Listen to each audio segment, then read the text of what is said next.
tingnan mo nga ang sarili mo. Tingnan mo nga muna ang sarili mo simula ulo hanggang paa. Kung deserve kang manlait ng ibang tao. O, di ba? Kasi, tingnan mo, tanungin mo muna ang sarili mo bago mo kasi husgahan yung iba. Kasi, di ba? Ganon. At, hindi yung puro na lang yung sarili mo yung piniplease mo. Paano naman yung sarili mo? Kumusta naman? Di ba? Hindi yung ibang tao na lang ang nakikita mo.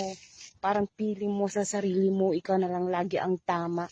Parang feeling mo wala kang mali. Tingnan mo nga yung sarili mo, simula paa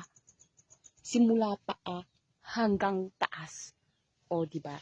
At tanungin mo yung sarili mo, kung ano kaya, bakit kaya? Ba't ganun? Ba't ganito? Ba't ganyan?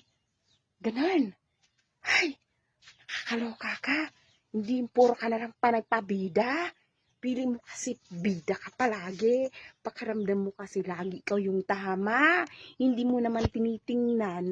Hindi mo iniisip din kung ano yung mararamdaman din kasi ng ibang tao. Hindi mo iniintindi kung anong magiging epekto ng mga ginagawa mo. Isip-isip din pag may time, no? Hindi